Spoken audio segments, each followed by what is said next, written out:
sebagai CPNS kan tidak satu aliran gitu loh dengan bakat sastra itu. Saya di koperasi, jadi koperasi pengusaha kecil dan menengah itu. Jadi dan bahkan di sana jadi pelatih di sana. Jadi pelatihnya ke sana kemari ngasih penyuluhan ngasih ini. Tapi saya sempat masih menulis sastra waktu itu dan membaca sastra, membeli buku sastra itu karena motivasi itu awal sekali adalah motivasi daripada kita ingin jadi apa kita gitu. Dengan sastra itu bahasa kita menjadi bagus gitu, ungkapan-ungkapan menjadi terasa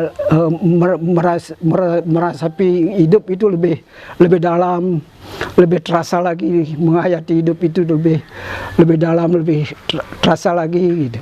Dan di samping itu kita bisa membaca kehidupan itu sendiri melalui sastra gitu.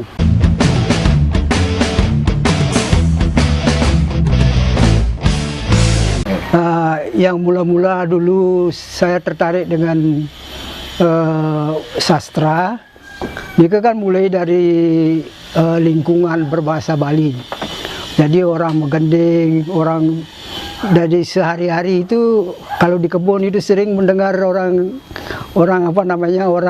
menyanyi. Terus sore-sorenya petani-petani itu kumpul, dia sering membahasan, bernyanyi Bali, mau kawin gitu. Jadi itu kelihatannya kok damai itu, damai sekali seperti itu. Nah sekarang suasana seperti itu sudah berubah, sudah gini gitu. Nah sedangkan saya di tahun 1967 sudah mulai menulis Bali waktu itu, menulis puisi Bali yang kalau tidak salah itu judulnya Galang Kangin yang pertama sekali itu gitu. Nah sesudah itu dia pindah ke kota jadi SMA dan terus situasi Bali itu sudah tidak gini gitu, sudah tidak lagi mendukung seperti dulu lagi gitu. Nah sekarang teringatlah dengan apa yang telah lampau itu, memulainya itu dari bahasa Bali, dari kebudayaan Bali, dari lingkungan yang Bali waktu itu gitu. Nah sekarang dia lihat orang mulai tertarik kepada bahasa Bali. Nah orang selalu menggambarkan mempertahankan kebudayaan Bali itu dengan melalui bahasa Bali. Saya kira ya walaupun tidak sepenuhnya benar, tapi ada benarnya itu seperti itu gitu. Sehingga dia teringat kepada kenangan-kenangan pertama itu gitu. Jadi dia mulai terimbas untuk menulis bahasa Bali, puisi-puisi Bali itu gitu kembali. Tapi dia selama ini dia rendam, dia tidak publikasikan gitu, saya simpan gitu. Suatu ketika ingin menerbitkan semuanya itu, tetapi di samping itu saya ingin menulis sastra dalam bahasa Indonesia gitu. Kenapa dalam bahasa Indonesia? Karena dalam bahasa Indonesia itu bisa diambil jiwanya nilai-nilai dari Balinya itu bisa diepis melalui bahasa, lebih bebas lagi dengan karya-karya, dengan ungkapan-ungkapan bahasa Indonesia gitu. Tapi kalau dari bahasa Bali itu terbatas, tetapi dia mempunyai akar kebudayaan Bali gitu. Jadi itulah makanya saya kepingin berpijak kedua kaki ini gitu.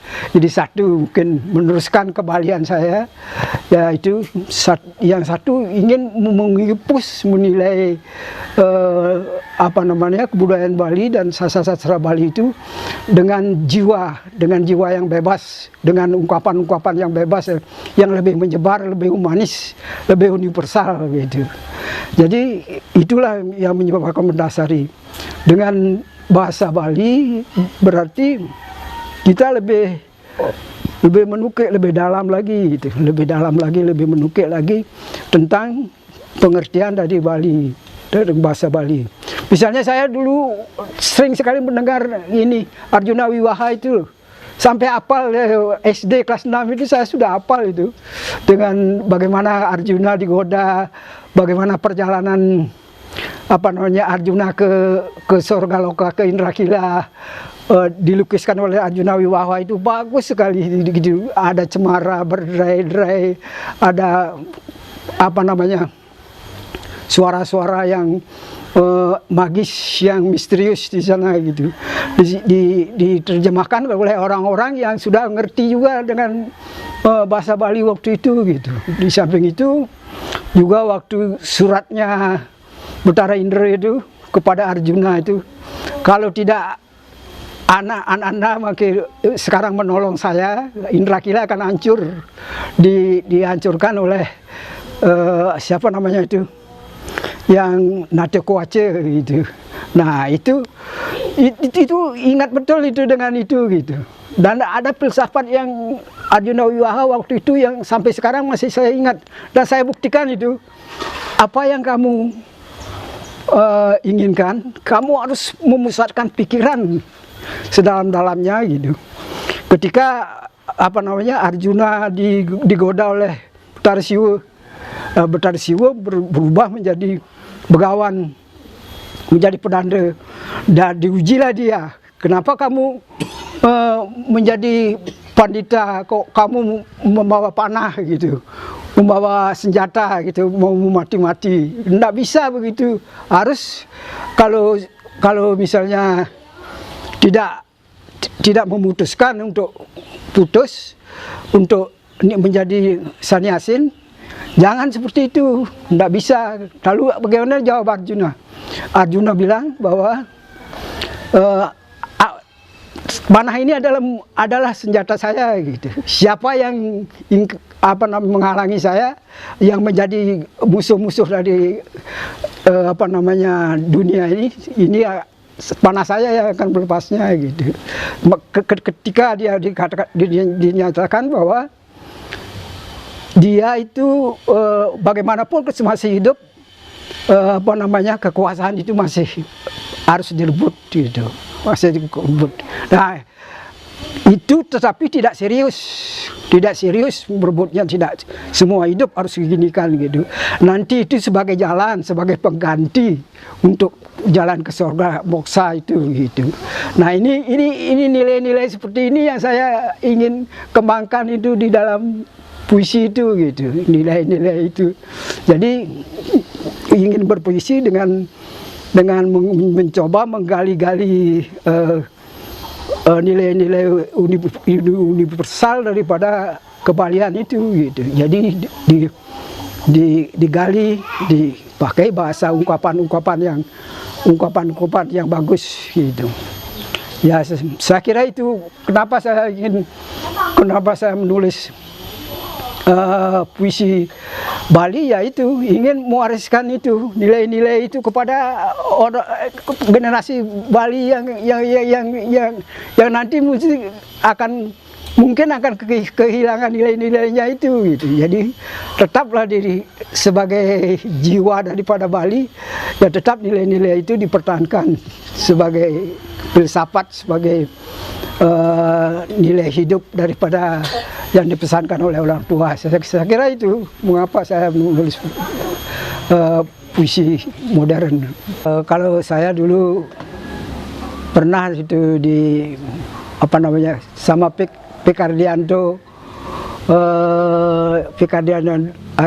yang guru penyair itu, yang guru tapi penyair dia gitu.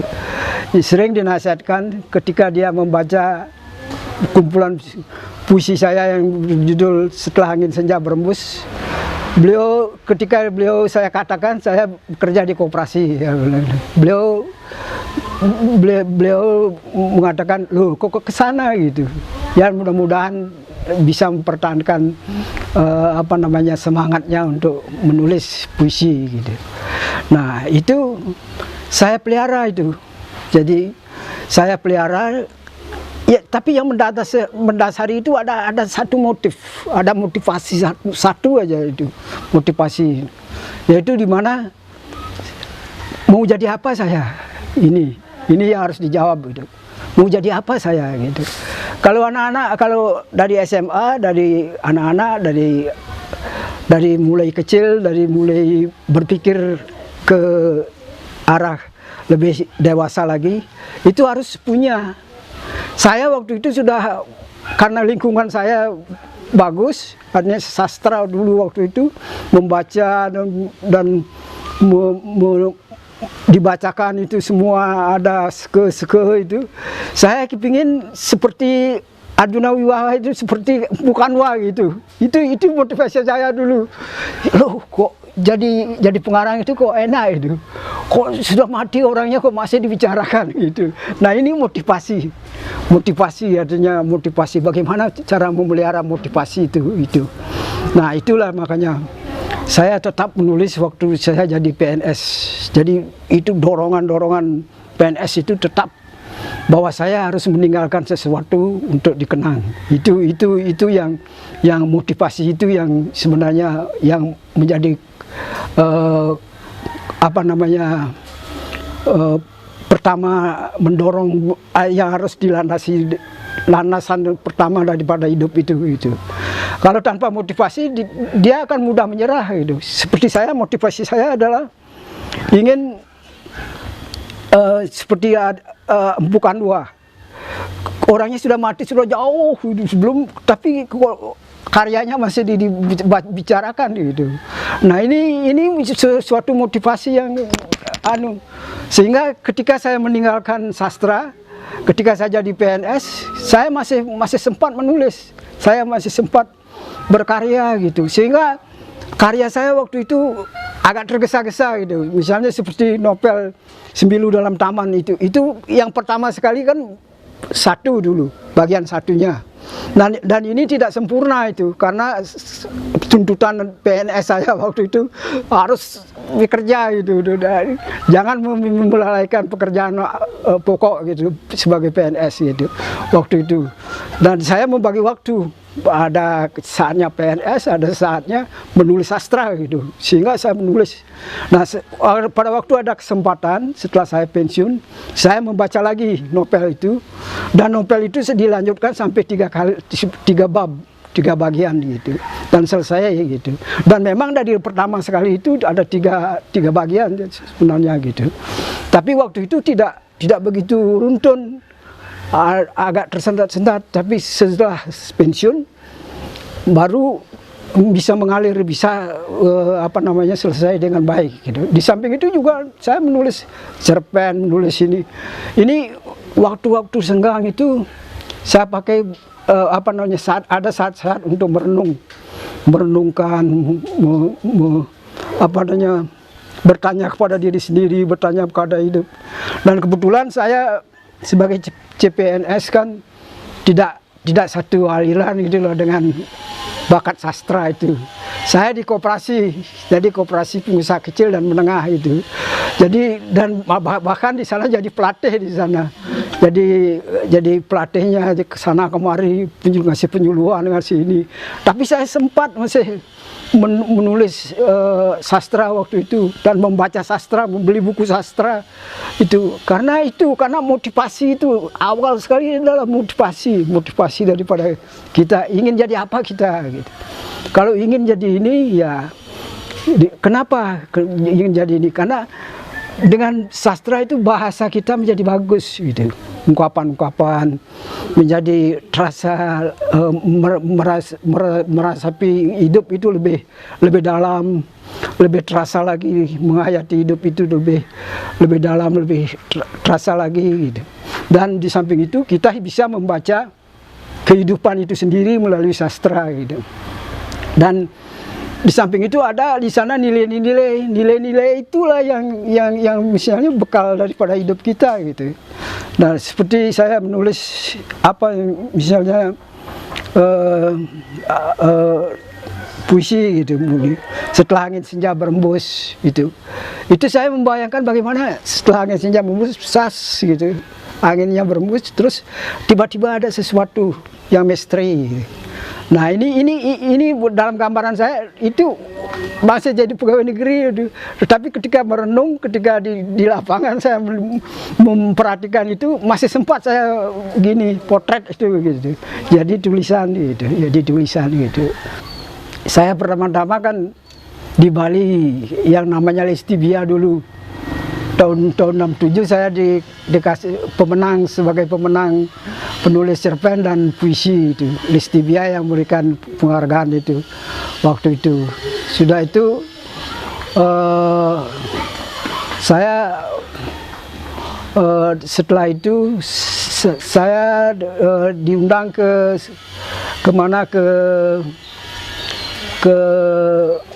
Persahabatan Amerika Indonesia di Surabaya. Itu pernah 2 kali saya diundang. Kemudian diundang bersama-sama dengan yang lain-lain. Ada festival puisi, ada antara lain ada Samar Gantang, ada waktu itu, ada Pak Made Sukade, ada Jiwat Maje, ada siapa itu waktu itu, yang lain-lain ada itu. Nah, yang kedua kali saya sendiri yang diundang sendirian ke sana ke Persahabatan Amerika Indonesia itu waktu itu gitu. Dan waktu itu sebagai saya merasakan tidak begitu memuaskan penampilan saya di sana waktu itu gitu. Saya merasa ada yang kurang gitu, yang lebih baik, lebih harus diperbaiki gitu, harus diginikan gitu. Nah, inilah di sini bahwa sastra itu harus menulis gitu, harus menulis itu. Jadi harus menulis, kegiatannya harus menulis dan menulis itu. Tidak lain daripada menulis, daripada kreatif gitu. Di TIM waktu itu saya diundang dari seluruh Indonesia, hadir di Baitan. Siapa lagi itu? Wah, pokoknya dari seluruh Indonesia. Saya sudah lupa itu ya orang-orangnya itu. Pokoknya dari seluruh Indonesia waktu itu baca. Nah, saya baru merasakan itu, merasa puas lah, merasa bisa membaca puisi yang dengan baik itu, dengan baik. Kemudian untuk berikutnya saya diundang dengan Made Sukade ke TIM.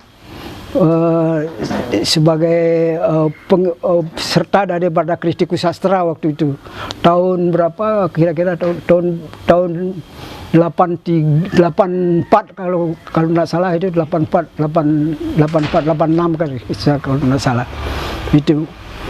Nah, kemudian kalau penghargaan yang saya dapat itu cukup banyak itu, memenangkan misalnya saya sudah lupa, tapi yang saya ingat itu di Balik Senja itu tahun 98